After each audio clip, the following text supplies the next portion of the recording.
오케이. 그러면 바로 이어서 살펴보겠습니다.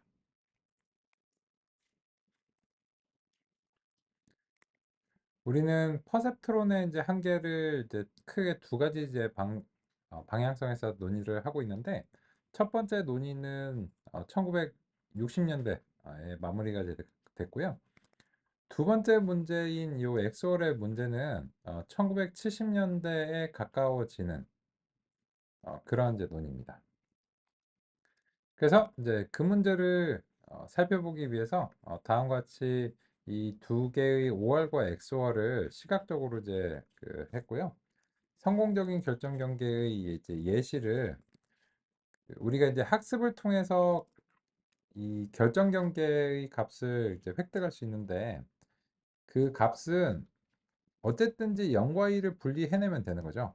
그래서 이제 이 중에서 무한히 많은 그런 이제 해법 중에 어느 하나이면 됩니다. 근데 적당히 그냥 요 Z0의 어떤 이제 결정 경계의 예시를 하나를 이제 했고요.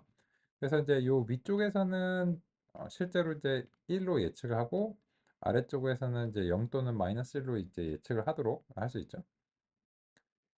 그래서 이제 지금 이 그림을 보면은 이 결정 경계 위쪽 성상에서는 다 1이기 때문에 정답을 모두 맞추고, 아래쪽에서는 이제 0이기 때문에 역시나 이제 정답을 맞추는 걸 확인할 수 있습니다. 그래서 이제 5월은 이 퍼셉트론으로 학습이 가능합니다. 가능한데 XOR의 분포를 한번 살펴보겠습니다.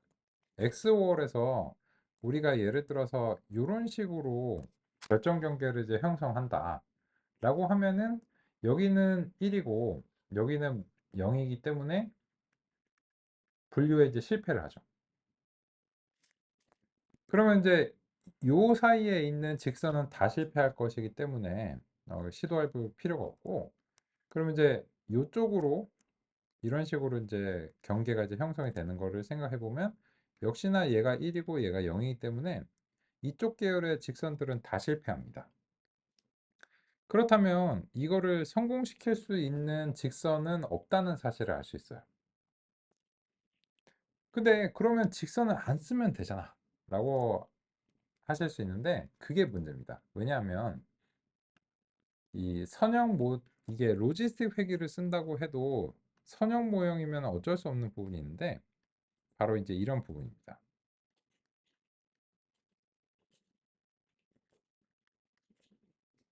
그래서 이제 내부적으로 Z가 구해지는 방식 자체는 로지스틱 회귀가 됐든 퍼셉트론이 됐든 이런 식은 동일합니다. 그죠?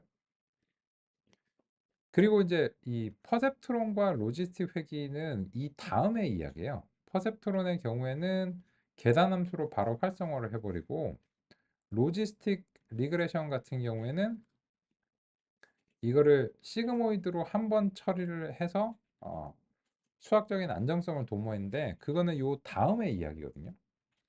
그러니까 애초에 이제 이런 식으로 결정되는 거는 선형 모형이면 어쩔 수 없는 겁니다. 그런데 이렇게 된다면 지금의 경우에는 데이터가 2차원이기 때문에 이 Z를 0으로 놓고 봤을 때 형성되는 것은 직선을 피해갈 수가 없습니다. 직선이 아닌 것은 이 선형 모형이 만들 수 없게 됩니다. 그래서 이런 것들이 이 선형 모형의 근본적인 한계점이고, 이거는 이제 뭐 시그모이드를 도입한다고 해결이 되는 그런 문제가 아니다는 점을 우리가 납득할 수 있습니다.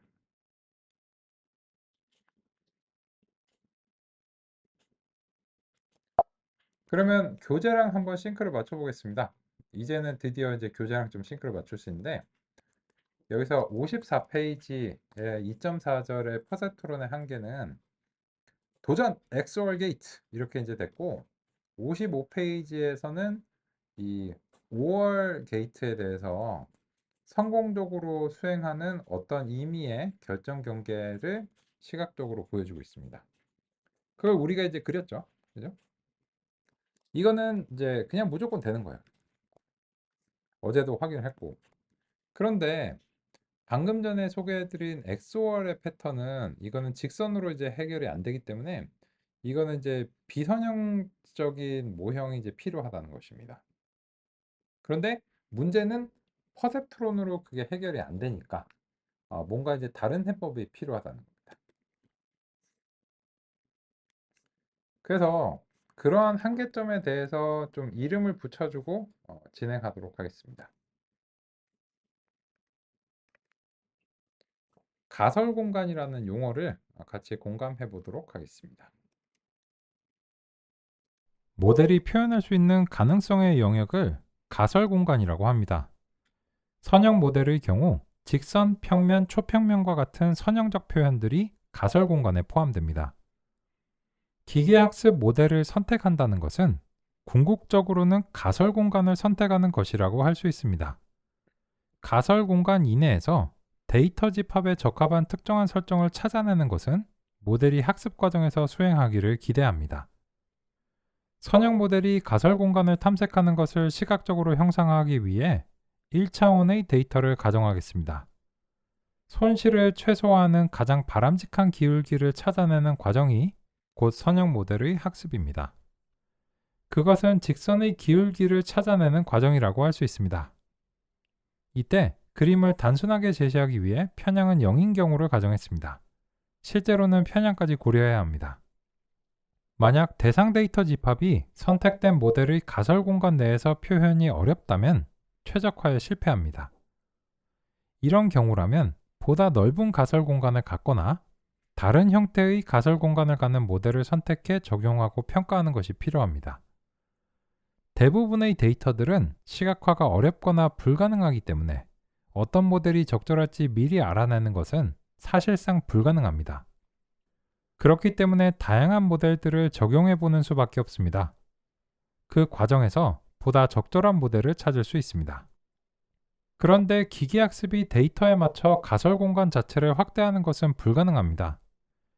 입력과 출력을 매핑하는 함수의 적절한 표현은 무한한 가능성의 공간 어딘가에 있습니다. 그러한 가능성의 공간을 임의로 탐색하는 방식도 없고 설령 그런 방식이 있다고 해도 탐색에 무한히 많은 시간이 소요됩니다. 그렇기 때문에 어떤 데이터든 알아서 학습해낼 수 있는 만능의 단일한 기계학습 모델은 없습니다. 그런데 보시면 이런 수학적인 영역에서 편향의 역할도 상당히 중요하다는 걸 알 수 있는데 이게 지금 뱅글뱅글 도는 애니메이션으로 제가 표현한 게 뭐냐면 학습의 과정을 이제 시각적으로 좀 표현해 보고자 노력했습니다. 그래서 편향을 0으로 두면 얘가 이제 뱅글뱅글 돌다가 수건 돌리기 하는 것처럼 1과 마이너스 1을 분류해야 되는 문제면 요 사이에서 그대로 멈춰라 하면은 학습이 되고 수렴이 되는 거죠. 그걸 이제 시각적으로 좀 표현해 보고자 했습니다. 그런데 만약에 1과 마이너스 1이 이쪽에 분포되어 있거나 좀 위쪽에 분포되어 있으면 편향이 없으면 얘가 못 찾습니다. 그래서 편향이 이렇게 올라가서 찾아줘요. 근데 무슨 말인가? 그러면은 여기서 충분히 1차원적으로 가능한데 1과 마이너스 1이 이제 요 위쪽에 이제 붙어 있어요. 그죠?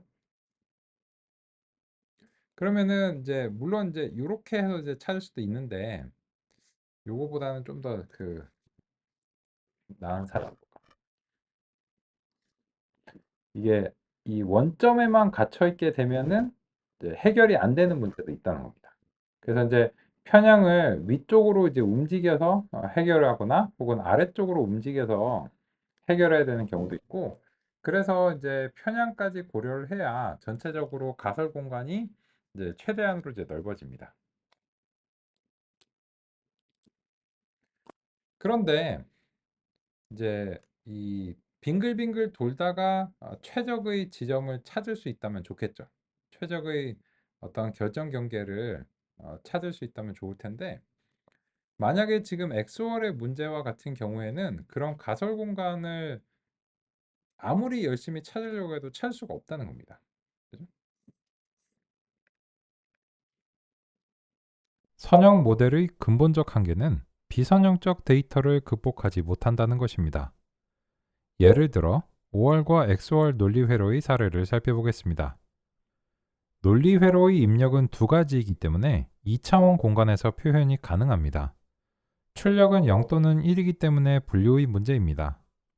이런 논리 회로에 대해 퍼셉트론과 같은 선형 모델을 적용하면 OR의 경우는 0과 1을 분리하는 것이 가능합니다.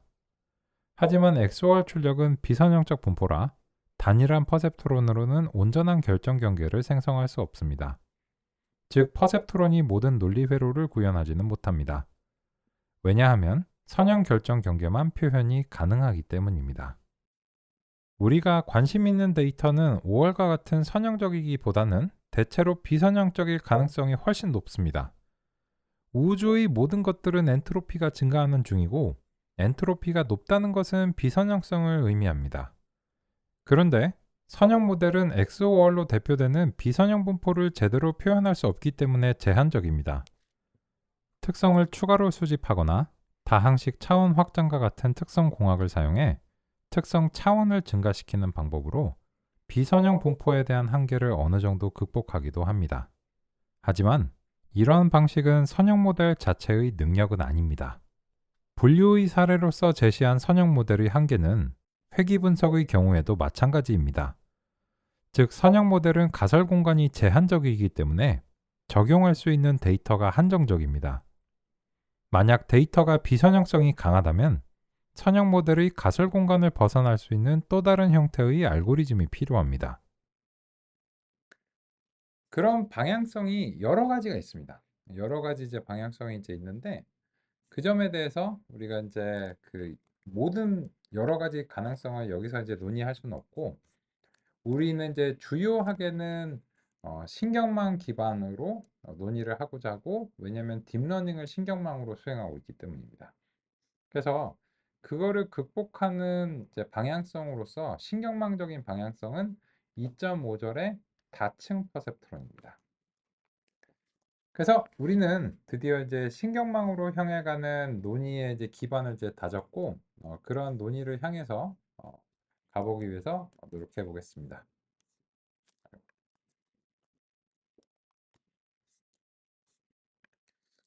그래서 우리 이제 다음 주제로서는 이제 다층 퍼셉트론이라고 이제 하고요. 이것은 이제 멀티 레이어 퍼셉트론, 줄여서 MLP라고 종종 부릅니다.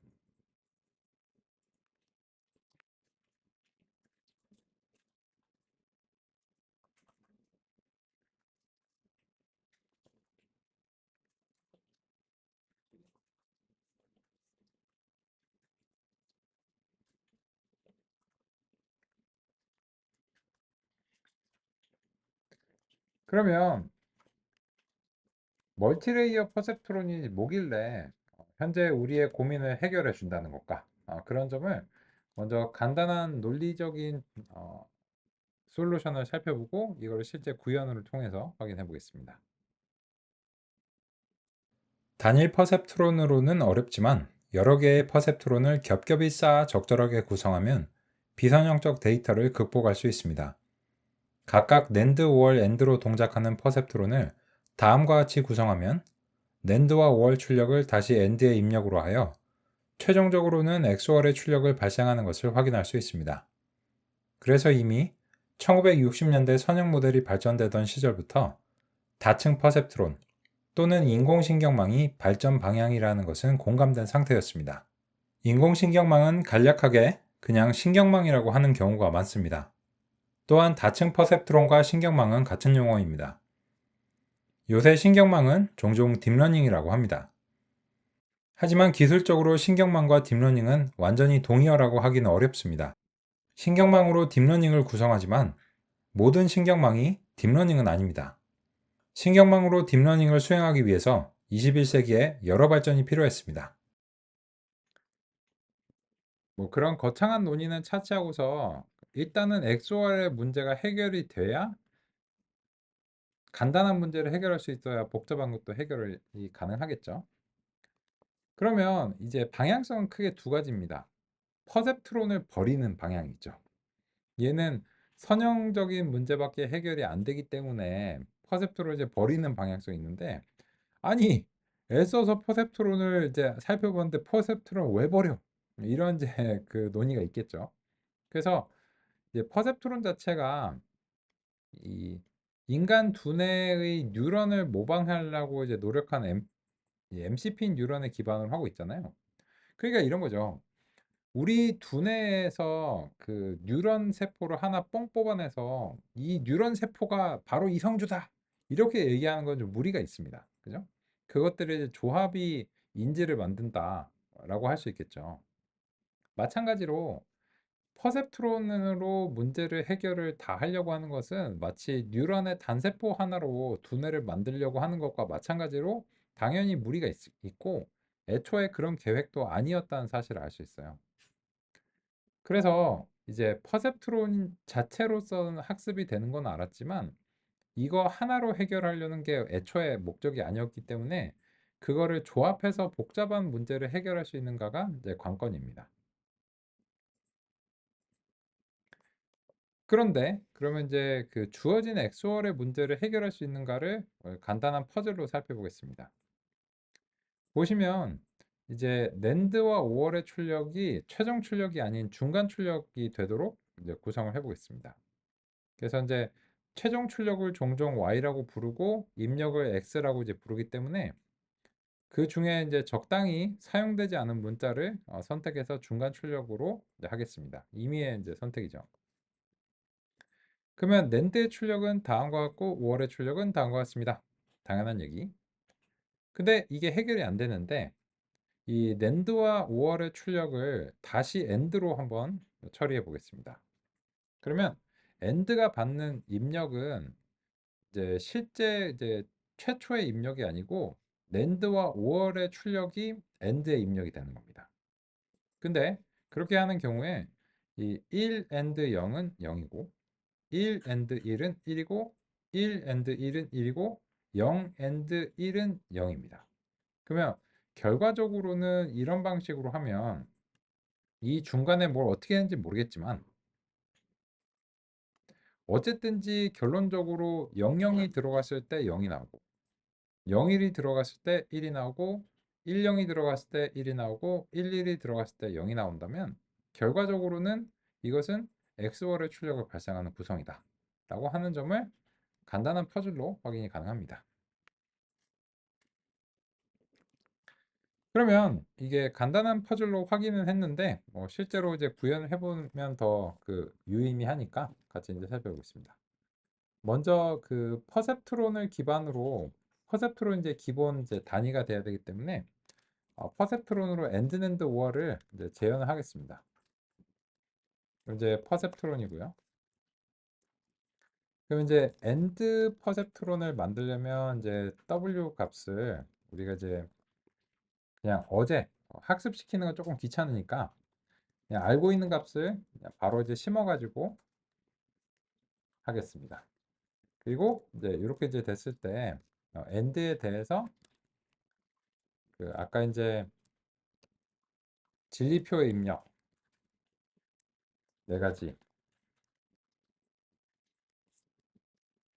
위에서 이제 정의가 되었지만 이제 그냥 독립적으로 이 셀을 이제 할 수 있도록 이렇게 이제 하고 그럼 이제 이렇게 이제 들어갔을 때 요 각각의 값이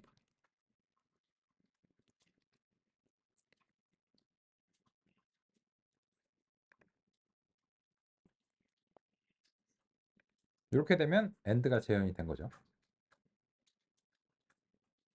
그리고 이제 5월은 뭐 낸드는 요 반대니까 요 복사 붙여넣기 해서 마이너스 이제 하면 될 것 같습니다.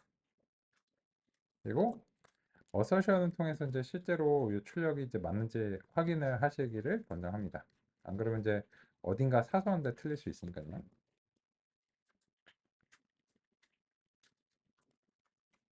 네, 이제 잘 되고 마지막으로는 이제 5월이죠. 5월은 이제 엔드 살짝 수정하면 되니까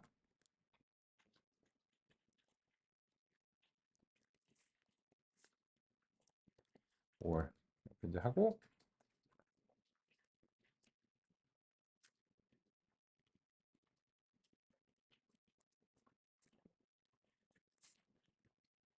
해서 엔드 5월을 일단 이제 재현합니다. 근데 죽었다 깨나도 엑소월은 만들 수 없으니까 시도를 안 하겠습니다. 이제 단일 퍼셉트론을 못 만든다는 거죠. 그런데 방금 전에 이제 논의 드린 대로 이 X5월의 경우에는 일단은 이제 낸드를 이제 통과시켜서 중간 출력을 이제 형성하고 5월을 통과시켜서 이제 중간 출력을 이렇게 형성하고 그리고 나서 이 두 개를 S1하고 이제 S2로 이제 합치고 그리고 나서 최종적으로 엔드에 제시를 이제 했을 때 그렇다면 X5의 출력이 진짜로 발생하는가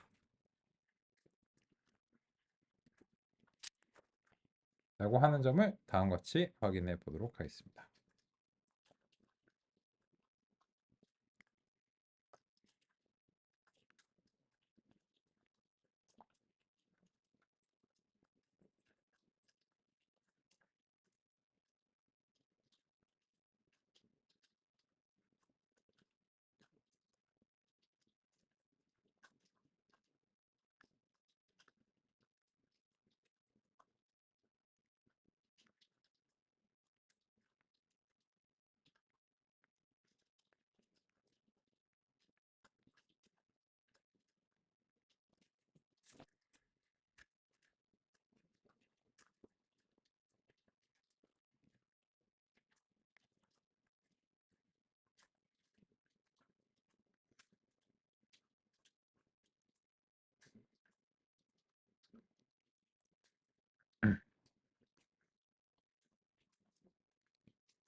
그러면 여기서 이제 일어난 일과 관련해서 이제 어떤 게 이제 일어났나 보시면 여기 이제 엔드랑 낸드랑 5월이 실제로 이제 그대로 동작한다는 걸 먼저 확인을 했고요.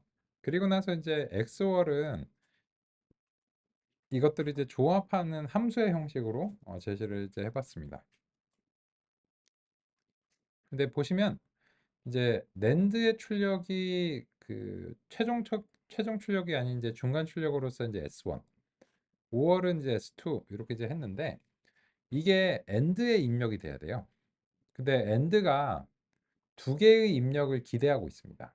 그렇기 때문에 이 S들을 이제 합치면 대문자 S가 원래는 이런 방식으로 합쳐지게 되는데 그러면 이렇게 되면 이제 2 by 4짜리 이제 행렬이 됩니다. 근데 엔드의 입력이 되기 위해서는 어쨌든 여기가 2짜리로 끝나야 돼요. 특성 이제 두 개를 기대하고 있기 때문에 2차원의 입력을 기대하고 있다라고 하는 점입니다. 이게 그 노란색을 쓰기 위해서 제가 이제 세팅을 테마를 좀 바꾸겠습니다. 요 흰색 배경에서는 노란색이 안 보여서요. 그래서 이제 다크 테마로 좀 바꿔가지고 노란색 사용할 수 있도록 하겠습니다. 이제 보시면 이 AND 같은 경우에는 이미 잘 아시는 것처럼 뭐 다른 것들과 마찬가지로 이제 X1하고 이제 X2에 대해서 기대를 하고 있잖아요. 근데 이 AND가 기대하는 X1과 X2가 꼭 진리표의 순서대로 입력이 들어올 필요는 없어요. 그래서 이제 S1하고 S2가 이제 들어와도 되는데, 다만 이제 그렇게 하려면 이제 이 S by 2의 형태 요런 거는 맞춰줘야 됩니다. 그러기 위해서 여기 이제 T자를 했는데 이거는 그 트랜스포즈의 약자입니다.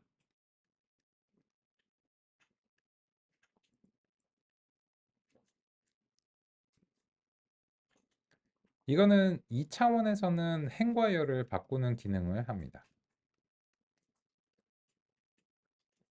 3차원 이상에서는 이제 여러 축들을 원하는 순서로 이제 바꾸는 게 이제 가능한데요. 뭐 2차원에서는 바꿀 게 두 개밖에 없으니까 별도로 지정하실 필요는 없고 그냥 바로 T자를 하면 다음과 같이 이제 바뀌게 됩니다. 그래서 2 x 4짜리가 4 x 2짜리로 바뀌게 된다라고 하는 점을 확인할 수 있습니다. 그러면 이제 어쨌든지 간에 AND에 입력이 될 수 있는데요. 그러면 1 AND 0은 0이고 1 AND 1은 1이고 1 AND 1이 두 번 들어가도 어쨌든 그럴 수 있고 0 AND 0은 0입니다. 따라서 결론적으로 이 AND의 출력은 XOR의 출력이다 라고 하는 사실을 이제 확인할 수 있습니다. 그래서 NAND와 OR과 AND를 조합을 했는데 이게 죽었다 깨나도 단일 퍼셉트론으로는 XOR의 문제를 해결하는 가중치를 구하는 건 불가능하죠. 근본적인 어떤 불가능성인데, 그런데 퍼셉트론을 포기할 게 아니고 지금처럼 이제 그냥 단계를 거쳐서 처리를 하게 되면 결과적으로 XOR의 문제를 효과적으로 해결할 수 있다는 사실을 알 수 있습니다. 지금 이 논의가 1969년의 XOR 문제입니다. 이거를 이제 해결하는 모습을 보여주면서, 그러니까 이 퍼셉트론 하나로는 그냥 단세포 같은 거고 여러 개를 쌓으면은 이게 이제 궁극적으로는 전자 두뇌가 될 거야. 그래서 비선형적 문제를 해결할 수 있을 거야. 라고 하는 이제 방향성을 이제 제시하는 이제 계기였고, 그래서 이제 그 이후로 이제 신경망의 방향성이 추구될 가치가 있다라고 하는 점도 이제 논의가 된 것입니다. 그러면 이제 방금 전에 논의한 부분이 이미 이제 교재에 있는데 그 교재와 이제 싱크를 맞추고 전진해 보겠습니다. 57페이지에서부터 하단에서부터 논의를 하고 있는데요. 퍼셉트론 하나로는 XOR이 안 되는데 다층 퍼셉트론은 된다. 그게 이제 결론이고 58페이지, 59페이지 보겠습니다. 방금 전에 논의드린 그런 개념들이 59페이지 그림 2-12번에서 제시가 됐고요. 그리고 59페이지 XOR 게이트 구현하기가 유사한 방식으로 제시가 됐습니다. 근데 완벽하게 동일하진 않은데요. 이 교재에서 이제 구현한 방식은 여기 이제 X1하고 X2를 이제 하나씩 따로 받아가지고 처리를 하고, 그리고 이제 배치 단위 처리가 아니라서 이 0,0부터 1,1까지를 일일이 다 호출을 해줘야 돼요. 그냥 약간의 이제 구현의 차이다 이렇게 보시면 되고, 다만 우리는 이미 배치 단위 처리에 대해서 그 논의를 했기 때문에 그 점이 더 이제 효율적이다라고 보시면 되겠습니다. 그러면 그건 됐고, 그래서 이제 결론적으로 우리는 이제 63페이지 3장의 신경망으로 넘어가고 있다라고 하는 사실입니다. 그러면 이 63페이지의 이 신경망의 소개를 좀 같이 살펴보겠습니다. 퍼셉트론 관련해서 좋은 소식과 나쁜 소식이 있답니다. 좋은 소식이 좋죠. 퍼셉트론으로 복잡한 함수도 표현할 수 있다라고 했는데, 아까 예를 들어서 우리가 이제 아이리스를 학습을 시킨다 이렇게 되면 그 문제를 잘 모르지만 이 데이터가 뭘 학습시키는가에 따라서 거기에 최적화된 가중치가 설정이 되고 그게 해결 가능한 문제라면 해결이 가능하겠죠.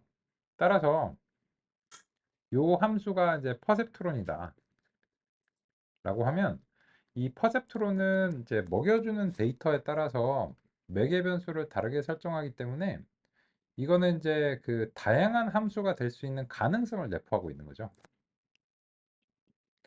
어떤 경우에는 엔드랜드 오어를 해결할 수도 있고 어떤 경우에는 붓꽃을 분류할 수도 있고, 그죠? 그 데이터를 먹여주는 거에 따라서 얘가 이제 여러 다양한 함수가 될 수 있다. 이 정도의 가능성을 우리가 이미 공감했다라고 생각합니다. 그런데 그 다른 서술은 좀 문제적인 서술이라고 생각합니다. 여기 보시면 나쁜 소식은 이라고 한 부분을 같이 한번 보시면 가중치 또는 매개 변수를 설정하는 작업은 여전히 수동으로 한다라고 되어 있어요. 근데 이거는 좀 문제적인 서술이죠. 왜냐면 이미 우리는 퍼셉트론이 학습이 가능하다는 사실을 알고 있어요.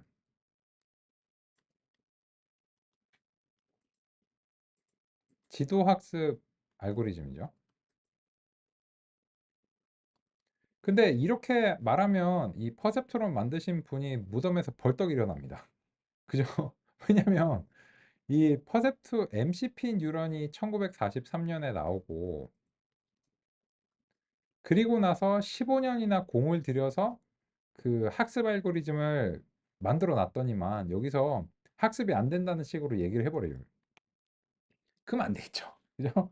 그래서 요거는 이제 아마 교재를 이제 간결하게 유지하려고 이제 빨리 신경망으로 논의를 넘어오고 싶어서 논의를 이제 좀 자르긴 한 것 같은데 그래도 이렇게 서술하는 건 조금 문제라고 생각이 돼요. 그러니까 우리가 뭐 그냥 뭐 지면이나 분량의 뭐그 어떤 간결함을 위해서 생략했지만 사실 퍼셉트론도 학습은 가능하다. 근데 다만 선형 모형의 근본적 한계를 벗어날 수 없다. 이런 식으로 그냥 이게 요약적으로 제시를 했으면 그거는 아무 생략했구나. 하지만 그건 사실인 거죠. 근데 이거는 생략을 하고 그 생략된 것의 이유를 설명하는 게 아니고 생략된 거에 그냥 서술을 맞춰버리는 거니까 좀 문제적인 서술이라고 생각합니다. 그래서 이제 이건 좀 문제가 있는 서술이죠. 왜냐하면 이건 제 주장이 아니잖아요. 직접 구현을 해보셨기 때문에 제가 그냥 우기는 게 아니고 실제 내가 구현했는데 뭔 소리냐 이런 거죠. 그렇습니다. 그리고 이거는 그냥 명백하게 위키백과 같은데 나와 있는 내용이기 때문에 여기에 대해서는 이렇게 서술한 건 좀 문제가 있지 않은가 생각합니다. 일본 사람이라 그런가? 이 저자가 이제 일본 분인데 이거 왜 선택했어? 라고 생각하시면 이게 일단 2015년, 16년 이때쯤에 이제 선택해서 계속 활용해오고 있거든요. 네, 첫 번째로는 어, 그 분량이 5일 과정에 적합해요. 그렇게 선택한 거고. 왜냐면 딥러닝 교재들 뭐 이따만한 거 있거든요. 이론서들 막 800페이지짜리들 많습니다. 그래서 여기에 대학원 수업은 아니기 때문에 그 목표로 하는 건 아니기 때문에 분량이 적당하고 그리고 나름 이게 2016년인가 일본 아마존의 베스트셀러였어요. 기술과적 분야 베스트셀러였고 이 시리즈가 성공해서 4권까지 나왔어요.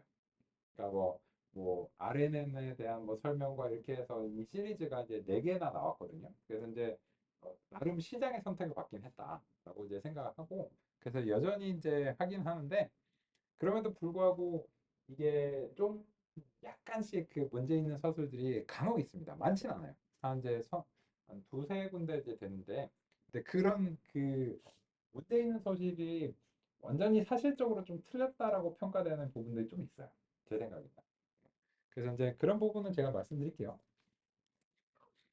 하지만 대체적으로는 괜찮습니다. 대체적으로는 여전히 이제 그 가치가 있다고 생각하기 때문에 소개해드리고 있고 한 두 군데 정도인 것 같아요. 전반적으로.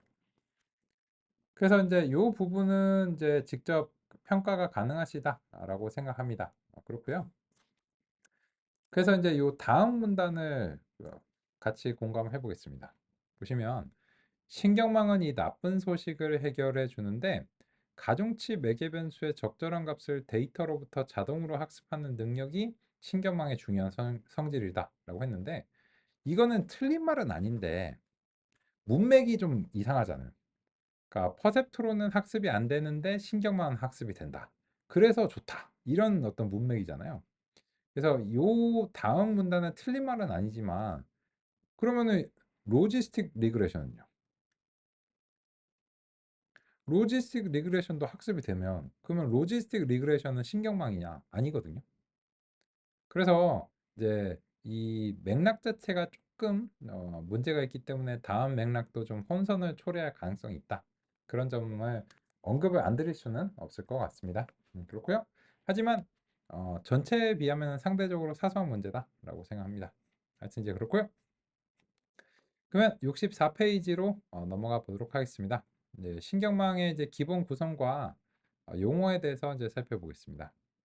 잘 아시겠지만 뭐 이론이 쭉 계속 전개가 되는 경우는 없고요.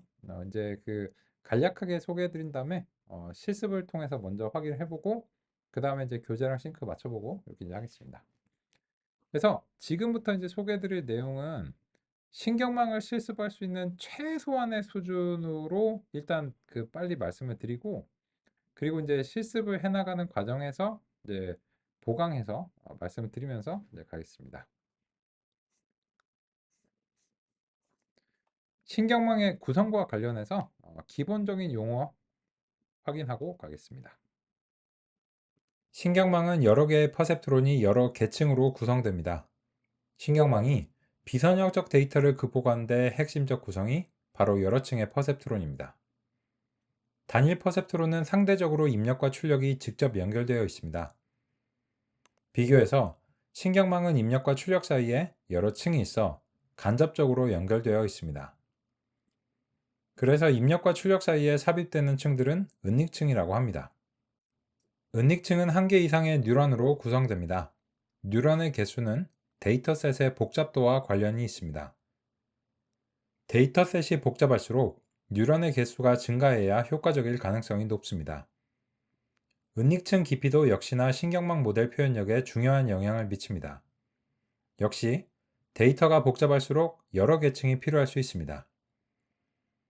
신경망 계층의 깊이가 깊어지면 그러한 구성은 딥러닝이라고 할 수 있습니다. 하지만 데이터셋과 은닉층의 구성을 정리하는 공식은 없습니다. 그래서 적절한 값을 찾기 위해 구성을 바꿔가며 실험하는 과정이 필요합니다. 그러면 요점과 관련해서 보시면 요 동그라미 하나가 이때까지 논의했던 퍼셉트론들입니다.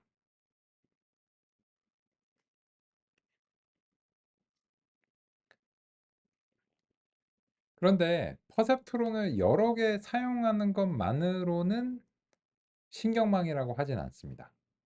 반드시 이 퍼셉트론이 이제 다층으로 쌓여야 되고 한 층 이상 이제 돼야 됩니다. 그런 예시가 그 방금 전에 보셨던 그 엔드랜드 월입니다. 그러면 엔드랜드 월을 이 신경망적인 관점에서 그림을 그리면 이제 다음과 같다라고 할 수 있습니다.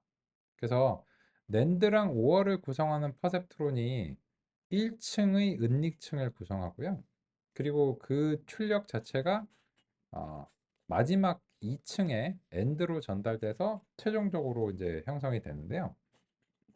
신경망의 가장 핵심적인 요건 중에 하나는 반드시 한 개 이상의 은닉층이 있어야 된다는 겁니다. 왜냐하면 이 입력이 바로 출력에 연결되면 어떻게 될까요? 그게 그냥 퍼셉트론인 거예요. 따라서 이 하나 이상의 해석을 거쳐서 출력이 발생해야 된다라고 하는 그런 요건을 자명하다라고 생각이 됩니다. 근데 이제 이 교재랑 이제 싱크를 좀 맞춰 볼게요. 여기서는 틀린 건 아니에요. 틀린 건 아닌데 그 서술이 약간 이렇게 재밌다라기보다는 살짝 이제 실소를 좀 유발하는 이제 부분이 있는데 뭐 여기서 가장 왼쪽 줄을 입력층, 오른쪽 줄을 출력층, 중간 줄을 은닉층이라고 하는데 일단은 이제 요거는 그 약간 논의사항이 있는 게 뭐냐면 입력층이라고 불렀는데 이렇게 부른 사람도 있어요. 있고 이게 뭐 꼭 틀렸다고 얘기할 수 없는데 입력은 그냥 입력이에요. 그죠? 왜냐면 예를 들어서 이 입력이 신경망이 아닌 모형에 들어간다고 한번 생각해 보세요. 그러면 층이 없겠죠. 그냥 로지스틱 회계에 들어가면 그냥 입력인 거잖아요. 그렇기 때문에 이제 저는 이거는 그냥 입력이라고 불러야 된다라고 생각합니다. 근데 이제 그 신경망에 이제 그림을 그리다 보면 이제 신경망의 관점에서를 요걸 이제 입력층이라고 부르는 사람들이 간혹 있어요. 근데 이제 그냥 뭐 그건 그럴 수 있다. 어차피 이제 이런 개념 자체는 실제로 우리가 그 눈에 보이는 건 아니고 그냥 편의를 위한 그림 정도니까 이게 뭐 틀렸다 정도까지 얘기할 건 없는데, 근데 이제 이게 꼭 신경망이 아닌 다른 모형에 들어간다고 생각해 보면 이걸 입력층이라고 부르는 게 조금 이상할 수 있다. 이런 정도로 이제 말씀을 드리고, 그래서 이제 은닉층은 뭐 그렇고, 그러면 이제 계층은 뭐냐? 그런 얘기를 좀 더 상세하게 드리면, 이 같은 입력을 동시다발적으로 받는 퍼셉트론들의 집합이 층입니다. 그래서 이 같은 같은 입력을 동시다발적으로 받는 요런 애들이 같은 계층에 속한 거예요. 근데 그 요 두 번째 출력층의 경우에는 얘네들과는 다른 입력을 받잖아요. 그죠? 얘네들이 처리해서 씹어낸 것을 이제 얘가 받기 때문에 이것과 이것은 같은 층이라고 할 수 없겠죠. 그래서 이제 그렇고요. 근데 이제 그 여기서 이제 약간 실소가 나오는 이제 서술이 뭐냐면 이제 요 다음이죠. 이거는 뭐 틀린 건 아닌데요. 그냥 약간 황당하다. 서술이. 은닉층의 뉴런은 입력층이나 출력층과는 달리 사람 눈에는 보이지 않습니다. 그래서 은닉인 거죠. 이렇게 하는데 안 보이시나요? 그죠? 제 눈에는 잘 보이는데요. 그죠? 그림으로 그려놨으니까. 아, 이제 그래서 은닉이라기보다 입력을 출력층에서 직접 경험하지 못한다라고 하는 그런 의미로 이제 히든 레이어라고 또 이름 붙인 것 같아요. 초창기에. 근데 이제 어차피 우리가 구현을 하면 실제로 이런 식으로 눈에 보이는 건 아니고 그냥 일련의 연산의 집합입니다. 그래서 이거는 그냥 신경망을 그 논의하기 위한 편의적인 어떤 그림일 뿐이고 그냥 인위적인 거죠. 인위적인 거고. 그래서 이제 뭐 사람이 눈에 보이네 안 보이네 이런 거는 뭐 약간 웃긴 얘기? 그러니까 뭐 와, 아 정말 재밌다 이거보다는 야, 하, 약간 이런 느낌인 것 같아요. 그래서 이제 은닉층은 이제 결국 이제 그런 거고, 그래서 이제 은닉층에 대해서 조금 이제 비유적으로 말씀을 드리면 약간 그 고객센터 같은 거죠. 예를 들자면. 그리고 이제 입력은 이제 고객인 거고, 이 출력은 이제 뭐 예를 들어서 이제 뭐 기술적인 제품이다 하면 이제 실제 이제 엔지니어 이런 식으로 이제 비유를 해볼게요. 이게 고객이 엔지니어랑 직접 얘기를 하면은 별로 좋은 일이 많이 안 생깁니다.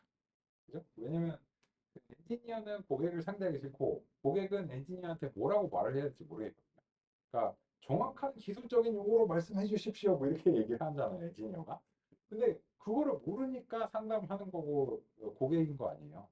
그래서 고객은 이제 평이한 용어로 이제 고객센터에 뭔가 문제가 생겼다, 뭐 이상한 소리가 난다 이렇게 얘기를 하고, 고객센터에서는 아 그러면 이제 장애 코드가 몇 번이고 이런 건 내부적인 거잖아요. 그거를 고객이랑 공유하지 않죠. 그래서 이 고객의 어떤 입력을 내부적으로 소화할 수 있는 어떤 형태로 바꿔주는 계층이 일종의 고객센터의 역할을 할 수 있어요. 비유적으로 말씀드립니다. 그래서 신경망도 마찬가지로 이 입력을 직접 처리하기에는 뭔가 문제가 있거나 하니까 여기서 뭔가 변환을 수행을 해주는 역할을 해줍니다. 그 이제 같이 이제 살펴볼 예정입니다.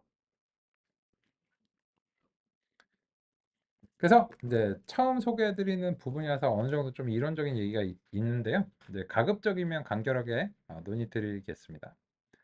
그리고 이제 요 다음은 역시나 조금 공감하기가 어려운데요. 왜냐면 이 책에서는 입력층에서 출력층의 방향으로 차례도 0층, 1층, 2층이라고 하겠다. 이렇게 하고, 그럼 입력은 원래 층이 아니니까 0층인 거죠. 그래서 이제 1, 2 해서 이제 2층 신경망이다.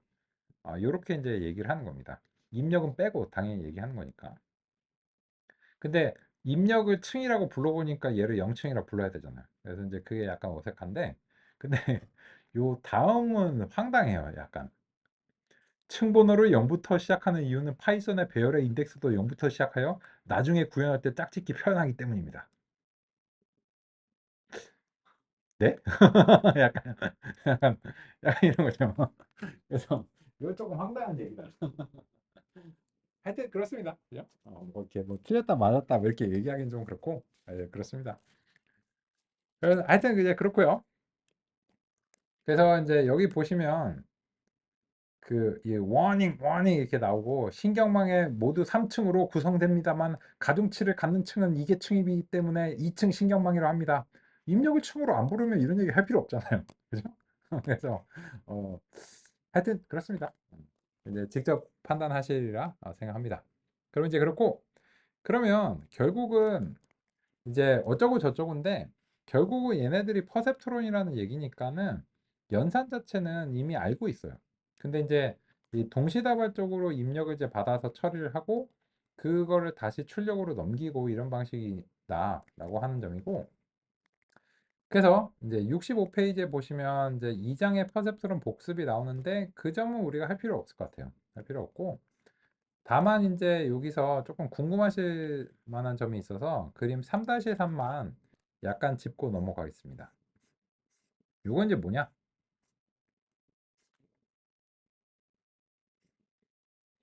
예전에 이 편향 조정을 한번 상의를 드린 경우가 있죠. 그래서 이제 Z가 여기서 이제 원래는 B랑 비교를 하는데 요거를 이제 요렇게 이제 해가지고 요 B를 요쪽으로 보내고 이걸 0으로 만들어 버렸잖아요. 그래서 뭐 그냥 공식 정리였죠. 공식 정리였고, 그래서 이제 그 공식을 이제 정리를 해서 살펴보면 여기서요 이 b라는 값을 마치 가중치 W0처럼 취급하는 게 이제 가능하다는 그런 논의를 드렸어요. 그래서 이제 만약에 이제 그렇게 하게 되면 이제 그림을 그릴 때 이렇게 그릴 수도 있습니다. b를 가중치로 간주하는 경우 그림은 이렇게 표현될 수도 있습니다. 문헌마다 약간씩 다를 수 있는데 둘 다 마찬가지입니다. 그러면 이제 편향을 여기다가 그리면 Z를 여기서 더하기 B 이렇게 명확하게 그린다는 거죠. 근데 종종 이런 부분은 생략하겠습니다. 왜 그러냐면 이렇게 하면 총 x가 n개가 들어오는데 여기서 이제 x1부터 xn까지 이렇게 들어오는데 그림을 이렇게 그리면 이게 n 플러스 1개를 이제 만들어야 되니까 좀 귀찮아요. 이게 정확한 그림이긴 하거든요. 정확한 그림인데 좀 이제 귀찮기 때문에 그냥 이제 종종 생략을 합니다. 그래서 교재에서도 65페이지에 이제 보시면 이게 이제 그림 3-2번에서는 이제 그대로 했는데 여기에 편향이 그 표시가 안 됐으니까 편향까지 정확하게 그리자면 이런 그림으로 그리는 겁니다. 이렇게 이제 말씀을 이제 드리는 거고, 근데 이제 귀찮아서 종종 이제 생략을 하겠습니다. 뭐 항상 편향이 거기 있긴 한데요. 그 정도입니다. 그러면 이제 66페이지로 이제 가보겠습니다. 66페이지로 가시면 이건 우리가 다 했던 내용인데 표기가 달라서 조금 확인만 하고 가겠습니다. 보시면 이제 요 부분을 우리는 이제 Z라고 이제 표기를 하고, 그리고 여기에 대해서 이제 활성화를 액티베이션의 약자 A로 표기를 했거든요. 근데 이 교재에서는 H로 표기를 하겠대요. 그거는 틀린 건 아니에요. 그냥 어차피 뭐 A든 H든 그냥 자기 마음이거든요. 근데 보시면 지금 요 식 3.3번은 그 0하고 1 이런 식의 스텝 함수다라는 사실을 알 수 있어요. 계산 함수. 그죠? 그래서 교재에서는 이제 제가 이때까지 A라고 표기한 것을 이제 H라고 표기하겠다. 뭐 이런 것을 좀 염두에 두시고 이제 보시면 되겠습니다. 그리고 이제 이번 시간에 여기까지 마무리하면 되겠네요. 66페이지 하단의 식 3.4번과 3.5번을 보겠습니다. 가장 이제 마지막에 이제 보시면, 그러면 이제 드디어 우리가 이제 계속해서 Z라고 불러오던 것인데요. 이거를 이제 교재에서도 이제 어느 하나의 문자로 표기하기로 이제 마음을 먹습니다. 근데 그거를 A라고 부르겠다고 합니다. 역시나 이거는 틀린 게 아니에요. 그냥 뭐 자기 마음이기 때문에 뭐 Z든 A든 정하면 되는 거고. 그래서 우리는 이렇게 표기해 왔거든요. Z를 구하고 활성화를 거쳐서 최종적으로 이렇게 출력을 낸다. 그리고 이것은 1과 마이너스 1과 같은 것이다. 이렇게 이제 했는데 교재에서는 요거를 똑같이 하는데 H로 부르고 A라고 부르고 그리고 Y라고 불렀어요. 요거는 이제 그 성조가 제시한 표기고 요거는 이제 교재가 제시한 표기인데 둘 다 똑같은 얘기입니다.